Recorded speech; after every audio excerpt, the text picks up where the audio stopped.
Alam nyo, tama yung sinabi ni Attorney Paulo Panelo, yung abogado ni BP Sara doon sa isang interview, na blessing in disguise yung paglabas dito ni Ramil Madriaga dahil siya mismo yung mag-aabsuelto kay BP Sara sa impeachment dahil sa mga kasinungalingang isiniwalat niya doon sa hearing ng Committee on Justice. Hindi na kailangan na mag-exert ng effort ng defense team ni BP Sara dahil kahit yung ibang tao ay lalabas para pasinungalingan yung mga sinasabi na Ramil Madriaga.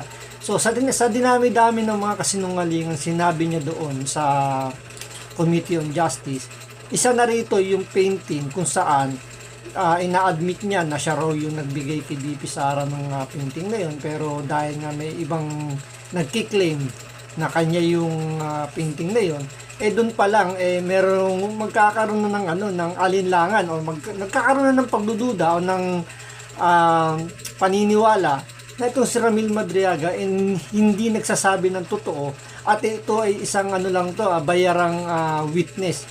So meron dito nagpipinance para sabihin na si BP Sara at siya ay merong personal or working relationship kaya mapagkakatiwalaan siya. So ito panoorin po natin kung ano itong kasinungalingang ginawa ni Madriaga na dinibang po ng isang artist na nagpapakilalang siya mismo yung may-ari ng painting na sinasabi ni Madriaga na siya ay sa kanya galing yung painting na yun at iniregalo niya kay BP Sara. So ito panoorin po natin, pero siyempre bago ang lahat, kung hindi ka pa nakasubscribe sa Makapili TV, baka naman pwedeng pakipindot po muna yung subscribe button at the same time palike na rin po ng video, wala naman pong bayad dyan, kaya pindot na. So ito panoorin po natin. Kinwestiyon ng isang tanyag na artist ang mga pahayag sa impeachment hearing ni Ramil Madriaga ukol sa isang painting na iniregalo umano niya kay Vice President Sara Duterte. Git ng artist, siya ang nagbigay ng obra sa bise noong 2021 pa. Nakatutok si Mark Salazar. Sa pagharap ng nagpakilalang dating aide at umano'y bagman ni Vice President Sara Duterte na si Ramil Madriaga sa pagdinig ng House Committee on Justice kahapon, kasama sa kanyang ipinakita ang ilang larawang nagpapatunay anya ng kaugnayan niya kay Vice President Duterte. Kabilang narito ang screenshot ng video conference kay Duterte, kung saan kita sa likod ng bise ang isang painting na iniregalo umano niya sa bise. During our video conference, I also noticed the painting I personally gave her as a gift. Sa clarificatory Take note na-notice daw niya yung painting nandun sa likod ni BP Sara na siya mismo personally daw na binigay niya o personally gift niya kay BP Sara. So dito ina-admit niya or parang sinasabi niya na kanya yung kumbaga inaangkin niya yung paintings na yun na kanya yun. So wala siyang alinlangan, wala siyang sure na sure siya kanya yung paintings na yun. So medyo natin na take note natin yung part na yun. clarificatory questions ng mga mambabatas.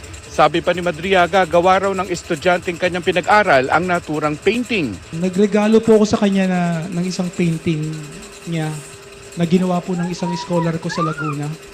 May mga scholars po ako sa Laguna. Isa po talagang talented fine arts. Pinagawa ko po ng painting na yan. Tapos kinuha po ng Presidential Security Group sa bahay sa Laguna. So take note uli yun, sabi niya, pinagawa daw niya yung painting na yon sa kanyang scholar na gifted daw na fine artist. So, kiniklaim niya talaga yung painting na yan sa kanya nang galing at iyon ipinagawa niya sa kanyang artist o sa kanyang scholar na taga Laguna. So, take note natin yung mga pinagsasabi rito ni Madriaga at yan naman inakasulat sa kanyang affidavit. Bahay sa Laguna. Pero ang claim na ito ni Madriaga kine-question ng tanyag na artist mula sa Davao na si Tanya Gaisano Lee. Sa isang pahayag, sabi ni Lee, iniregalo niya ang painting na ito sa bise noong 2021, noong mayor pa siya ng Davao. Aniya, anumang pahayag na salungat dito'y walang katotohanan. Iginiit din ni Lee na siya ay taga Davao at hindi taga Laguna. Hindi rin aniya siya scholar. Ang naturang painting makikita sa post ng mga likha ni Lee noong 2021. Kung ikukumpara sa screenshot na ipinresenta sa pagdinig, kita ang pagkakapareho ng mga ito. Ang naturang painting shinare din ni Duterte sa isang Facebook. Ayan ha, sinasabi ng original artist, yan ay ibinigay niya kay BP Sara noong 2021. Nung mayor pa si BP Sara ng Davao. Tapos ito, nag-post din si BP Sara ng picture kung saan, yun nga, pinakita nga niya yung niregalong painting sa kanya na taga Davao din. And take note, tignan nyo rin po yung itsura ng buhok ni BP Sara during nung time na ibinigay sa kanya yung picture na yan. So, maiksi pa yung buhok niya dyan. I think ito yung time na nagpa-semi-calvo siya, di ba?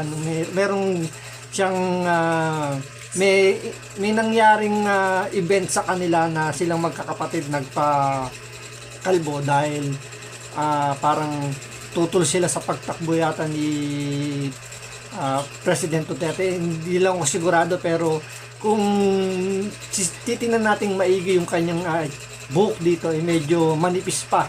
So parang galing pa lang dun sa pagkakakalbo. So medyo yan yung tingnan nating maigi kasi yan yung magiging discrepancy dun sa kiniklaim ni Madriaga. Facebook post noong 2021 kung saan katabi niya ang naturang painting. Sinusubukan pa ng GMA News na makuha ang panig ng kampo ni Madriaga. So yun, sinusubukan pa raw nila para daw marinig yung side ng ni Madriaga kasi kailangan maklarify ito dahil nagkaroon nga ng may ibang nagki-claim dun sa sa painting. So ano ba talaga ang katotohanan dito? Pero kumbaga, ano ba yung totoong nasa likod ng painting na yun? Sino ba talaga yung totoong may-ari niyan? So ito yung paliwanag ng abogado ni Madriaga tungkol dun sa painting na yun. Kung bakit kumbaga, sino ba talaga yung totoong may-ari niyan? So ito, panoorin po natin. Teka muna, yung pala And then isang painting, yung painting na niregalo daw, bakit may nagdi-deny ngayon yung isang Davao-based artist na nagsabing hindi sa kanya yan, akin yan, siya daw gumawa nitong painting. Ang pangalan nitong babae na Davao-based visual artist ay Tanya Lee. Tama. Ano yan eh? Tanya Gaisano Lee. Siya daw ang may-ari ng painting na yun at siya gumawa nun. Na ano pa yan? Kung mapupuna mo kapon sa Zoom meeting, di ba piniplay yung nilabas sa screen, yung mga Zoom meeting ng Isip Sara, tapos merong painting sa likod si BP Sara. Yung babae na walang muka, tapos parang may may bilog sa likod, parang buwan. Yan. Yan, narinig ko yan kahapon. Ang konteksto niyan ganito. Meron, hindi ko palang na-forward sa'yo, no? Meron talaga siyang mga painting na ganon. 99% similar to that. Ang pinagkaiba lang yung parang ponytail, yung buhok ng babae sa likod. Because meron talaga isang taga Laguna na scholar niya na nagdo-drawing ng ganong painting. So take note, sabi niya 99% daw same daw doon sa picture na nasa likod or painting na nasa likod ni BP Sara dun sa Zoom meeting na pinresent doon sa House of Representatives sa Committee on Justice. Ang pinagkaiba lang daw ay yung ponytail. So ibig sabihin, hindi siya same. Kasi kung may pagkakaiba at medyo malaki yung pagkakaiba, hindi siya 99% na same. Doon pala makikita mo hindi na sila pareho.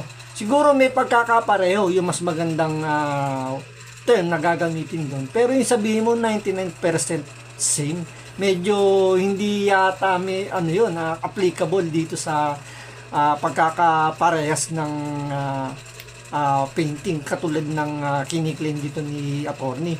So medyo may contradicting, o hindi naman contradicting siguro, pero misleading siguro yung kanyang paliwanag dahil nga siguro abogado. Kailangan in general lagi yung mga sagot niya para medyo makaiwas nga naman sa batikos. Pero yun nga, medyo mali yung term siguro na 99% same. Siguro mas magandang gamitin niya may pagkakaparehas doon sa picture or drawing or painting na nandun sa likod ni BP Sara doon sa ibinigay ni Ramil Madriaga. We have pictures of that. Kaya meron kaming photo, mamaya i-share ko sa after mag-usap na. Sige nga, Hawak ni Ramil yung similar photo sa ganun. Tapos yung babae na nagdo-drawing doon sa Laguna, may hawak siya. So hindi lang yung taga Davao ang may monopoly ng painting na yon. So example, binigyan kita Jerry ng painting na ganon. Tapos dapat Ito, pakinggan nyo yung logic dito ni attorney ha. Kasi napaka-confident niya, parang titingnan mo, di ba? Confident siya. Yung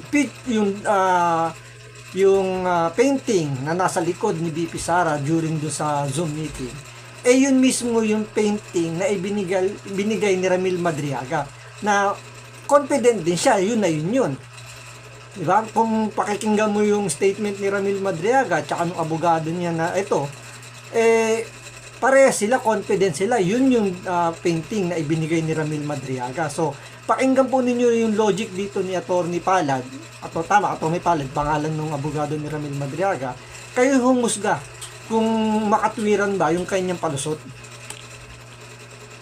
Dapat nagsusum tayo, naka-display sa likod mo. So sabihin ko, Jerry, yan yung painting na binigay ko sa'yo. Then pwede mo sabihin, hindi, binili ko to sa ibang mall. Diba?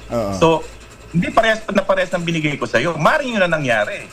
So, meron kaming photo na talagang hawak ni Ramil yung similar painting and yung painting na ganon yung itsura ng Kasama yung gumagawa. Tingnan mo yung logic ni attorney rito. Halimbawa raw, nagbigay ka ng isang gamit na sa isang tao. Pero meron siyang ganung klaseng damit na iba naman doon sa ibinigay ng isang tao. So pwede mo bang, halimbawa, 'di ba, sabi nga niya kasi sa example niya. Siya nagbigay daw siya rito sa isang reporter ng damit. Tapos siyempre yung damit na suot niya ngayon hindi naman yung ibinigay nitong abogado na to. So pwede ba i-claim ng abogado na ako yung nagbigay niyan eh? Siyempre i-deny nung may-ari ng damit. Hindi, akin to, binili ko to doon eh. Hindi, yan yung ibinigay ko eh. I-insist mo na yan yung damit na ibinigay mo is kung alam naman nung nagsusuot na hindi mo yan binigay kasi nga may difference. Hindi siya same talaga. Gaya na sinasabi niya rito, 99% same daw. So medyo misleading talaga eh. Pwede mo sabihin na, uy, yan ba yung damit na ibinigay ko sa'yo? Kasi parehas nung ibinigay ko sa'yo, di ba? So yun dapat yung pinakamagandang term. Pero yung sasabihin mo, yan ba yung ibinigay kong damit sa'yo? Di ba? Doon pala makikita mo na medyo may something sa sinasabi dito ni attorney. Gumagawa. Yung paint, yung Pilipiniana na suot, yung kulay na green, yung pambaba na yellow, yung background na yellow, meron kaming pareho. Sabi nitong sabi nitong si Tanya Gaisano Lee, anything stated otherwise is false. I am not a scholar. I am not from Laguna. I am from Davao. Life is here. Siya daw po ang nagregalo nun kay VP Sara noong 2021. Actually, we never claimed na about the name nung babae na yon na nagki-claim na scholar siya. Sinabi ni Ramil, yung painting na yan, regalo ko sa inyo, yung gawa ng scholar ko. Which is true. Kasi may scholar siya na nagpipainting ng ganong design. Ang sabi ni Ramil, dalawa yan, attorney. Dalawa yan ganyang pinagawa ko sa scholar ko. Yung isa, kinuha ng BPSG, tapos yung isa, nasa bahay ko sa Laguna. So when he saw yung painting na yon na 99% similar, sagot niya, yan ako nagregalo niyan kay BP Sara. Ngayon, kung talagang i-authenticate yung painting ngayon sa likod, edi wow, sa'yo nga yan, kasi similar nung niregalo ko. Pero kung ako, iba parang ganito, di ba? Maring yung Edi wow daw. Kung yun talaga kiniklaim ng totoong artist na gumawa ng painting na yan. So, tinan niyo yung logic, di ba? Sinasabi niya 99% similar. Alam niyo, kahit pinagawa mo yan sa iba, kahit sabi mo kopyahin niya yan, magkakaroon yan ng pagkakaiba. Hindi mo pwede sabihin 99% similar.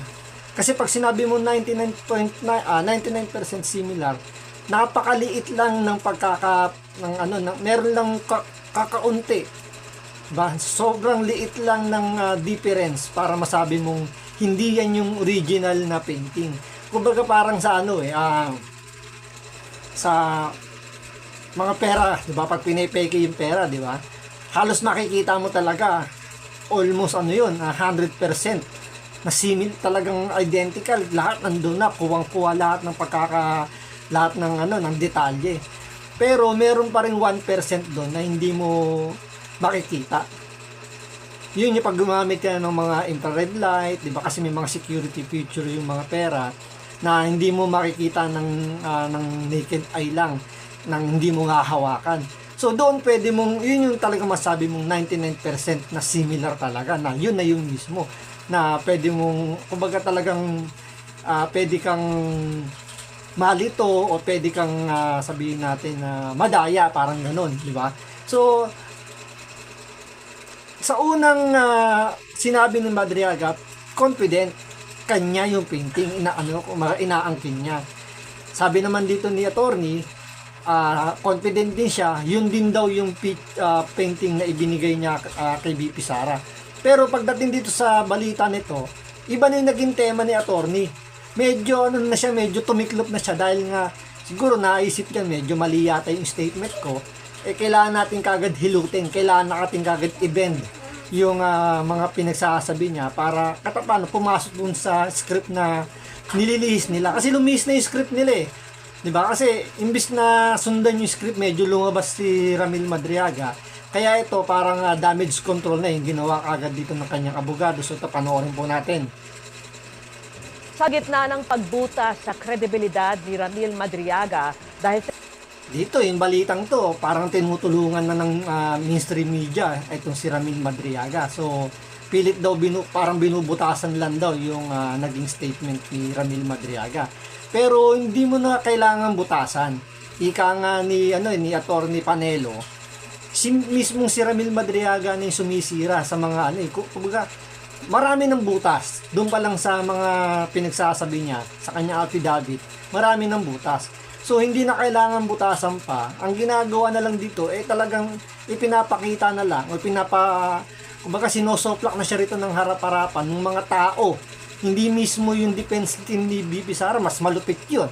Dito ang bumubutas o yung mga, sabihin natin, dumidebunk sa sinasabi ni Ramil Madriaga, yung mga concerned na citizen na may kaugnayan doon sa mga inilalabas ni Ramil Madriaga. So, tuloy po natin to. dahil sa isang painting na sinabi niyang galing sa kanya pero regalo pala ng isang artist. Sinabi ng abogado niyang nangyayari talaga ang anyay honest mistake. Pero giit niya, inutusan talaga ni Vice President Sara Duterte ang kanyang kliyente na magpagawa ng obra na inspired ng original. Nakatutok si Ian Cruz. Kasunod ng pag-alma ng Davao-based artist na si Tanya Gaisano Lee sa sinabi ni Ramil Madriaga na siyang nagregalo ng painting na ito kay Vice President Sara Duterte, binubutasan ngayon ng kampo ng bise ang kredibilidad ni Madriaga. Ayon sa abogado ng bise na si Attorney Paulo Panelo Jr., final na daw ba ang kwento ni Madriaga dahil kapag nahuhuli raw ito sa kasinungalingan, nagbabago raw ang kwento nito. Which is totoo naman, pakinggan nyo itong balitan to. Kasi doon sa unang video nilabas natin, unang pangalawang video, confident sila na kiniklaim nila kanila yung painting na yon. So panoorin nyo po rito yung magiging sagot ng abogado ni Ramil Madriaga. So yung si Attorney Panelo na rin yung nagsabi na nagbago bigla rito yung statement ng abogado ni Madriaga. So kung doon sa unang dalawang video, confident sila at kiniklaim nila talagang kanila yon 100%, kumbaga talagang nanggaling. Pero dito nag-iba na yung tono ni attorney tungkol dito sa painting. So panoorin natin ulit. Nagbabago raw ang kwento nito. Ang kontrobersyal na painting ang makikita sa likod ni Vice President Duterte sa screenshot na prinisinta ni Madriaga sa House Justice Committee hearing. Ito rin ang painting na makikita sa post ng mga likha ni Lee noong 2021. Ang sabi ni Lee, siya at hindi si Madriaga ang nagregalo nito sa Vice Presidente na ipinost ni Duterte sa kanyang social media account noong 2021 din.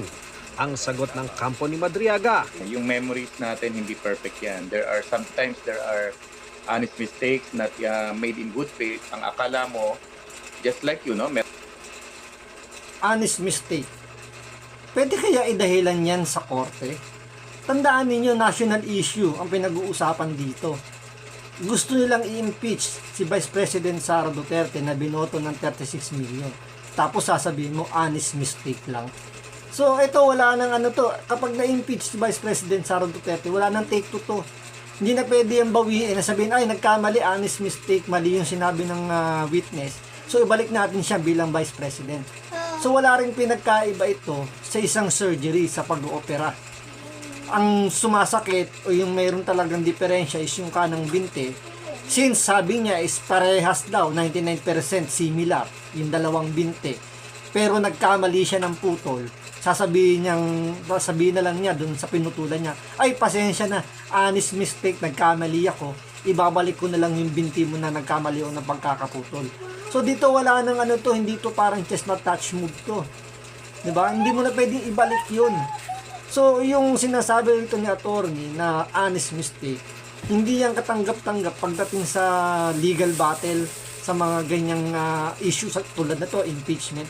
Hindi to yung teka-teka lang na hindi ka sigurado sa mga pinagsasabi mo. Kasi kung yun ang magiging batayan mo, na kumbaga yun ang magiging palusot mo, ibig sabihin talagang fishing expedition yung ginagawa nila rito. It's like, meron kang suot na polo ngayon. I can see, niregalo ko last month, di ba? Kasi kakulay, ka-design. Then you can correct me, attorney, hindi mo to regalo, binili ko to sa iba. Pero ang git nila, meron talagang pinagawang painting si Madriaga sa utos daw ni Vice President Duterte. This is according to Ramil, no? VP Sara gave him a picture at ang sabi, Ramil, gayahin nyo, paggawa mo, make this as an inspiration. Kasi nabanggit ni Ramil na meron siyang scholar sa Laguna na marunong magpinta.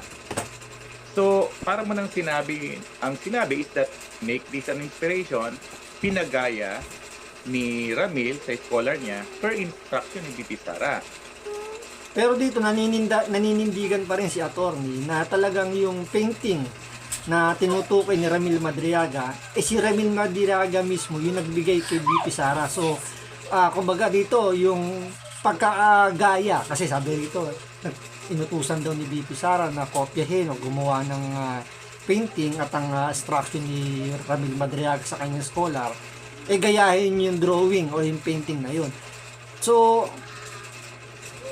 ang hirap lang intindihin na i-insist mo talaga yung painting na meron talagang nagmamayaring original, i-insist mo, ikaw yung nagbigay dahil 99% similar. Diba, i-insist mo sa'yo yung kahit hindi sa'yo. So, doon pa lang medyo medyo alanganin na kumbaga. So, kung ikaw yung judge na hahawak ng kaso na to, pwede mo bang sabihin na, o pwede mo bang i-consider yun na, oo, siya may-ari ng painting kasi kagayang-kagaya yan nung ibinigay niya o pinagawa niya. So, doon pala medyo sablay na si Ramil Madriaga eh. Sara. That's why nung makita niyo sa likod, alam niya, yan yung pinagawa ni VP Sara na nandoon sa likod niya. Pinakita ni Palad ang mga larawang ito kung saan makikita si Madriaga na hawak ang painting na kanyang tinutukoy. Kung paghahambingin, bagamat ibang tsura, may pagkakahalin tulad ito sa painting na nasa screenshot at sa painting na likha ni Lee. Ang sinasabi na, Take note, tingnan nyo ang sabi dito, may pagkakahawig, may pagkakaparehas. So pakinggan natin ulit.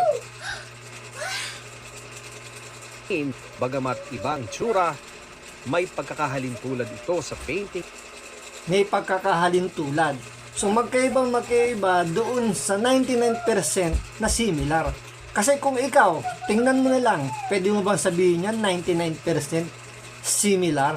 Yung painting na nasa background ni VP Sara, tapos yung original niya kasi mas colorful yung original compare doon sa screenshot doon sa Zoom meeting. Doon sa hawak ni Ramil Madriaga na isa. So, masasabi mo bang 99% similar sila? Kahit siguro may diferensya yung mata mo, hindi mo masasabi tulad ko, malabo yung mata natin, kailangan natin nakasalamin. Kung tatanggalin ko yung salamin ko, pwede ko pa rin masabi yan na hindi yan 99% similar. Pero pinaninindigan ng kampo ni Ramil Madriaga na parehas yan, na yan yung binigay ni, kumbaga, patunay na siya mismo yung nagbigay. So talagang halatang halata na gumagaya kay Boying Rimulya na binebend talaga yung yung katotohanan. Sa painting na nasa screenshot at sa painting na likha ni Lee. Ang sinasabi namin, Ramil was just telling yung based on recollection niya on a screenshot photo based 2021, 2022 prior to election. And as proof na meron siyang pinagawang painting ng ganun, we showed photo na may hawak siya ng ganun similar. Diba? We would not know kung yun na yung nasa likod ng BP Sara yung genuine or yung pinagawa ni Ramil na kinuha ni BP Sara nasa ibang bahay. We would not know unless magsalita si BP Sara. May larawan Unless daw kung magsasalita si BP Sara na hindi yun yung picture o painting na ibinigay ni Ramil Madriaga. Di ba dapat yan ang burden of proof nandun sa nag-aakusa. Kasi kung mapapansin nyo sa mga basketball player or kung may mga kabataan o nagbibigay sa politiko ng anything na like paintings, mga ganyan, memorabilia, nagpapapicture yung nagbibigay. Souvenir na ibinigay or evidence na nagbigay sila ng something doon sa politiko or sino mang personality. Diba? Dapat dito yung ganun, kumbaga yun dapat ang hinahanap natin, saan yung picture na ikaw mismo yung nag-abot kay BP Sara ng painting na yun. As proof na talagang nanggaling sa'yo. Tapos dito kiniklaim nila na ito yung isa pang painting na ginawa raw ng scholar ni BP Sara. Masasabi mo ba yan na similar o 99% similar doon sa painting na ibinigay na taga Davao Base? So dito pala makikita nyo talaga na pinipilit lang nila na ituwid, sakyan yung kanilang kwento, yung kanilang kasinungalingan kasi may naiipit na sila eh. Since lumabas na sila doon sa script nila at posibleng yan yung maging dahilan para may basura yung impeachment, talagang ipipilit nila yung kanilang statement para lang, alam nyo, hindi sila masisi ng mga napaniwala nila. Kasi yung mga kongresista napaniwala nila sa kasinungalingan ni Madriaga, kaya ginamit siyang star witness nila, yung pinaka-missing link daw nila. So, para hindi sila magkahiyaan, hindi sila masisi rito, paninindigan nila na galing sa kanila or talagang binigyan ni Ramil Madriaga ng painting ito si BP Sara. So, abangan natin sa mga susunod na araw kasi mayroon daw, hindi pa raw tapos si Madriaga at marami pa raw siyang ilalabas na mga ebidensya or mga picture na talagang meron silang personal na ugnayan, professional man o working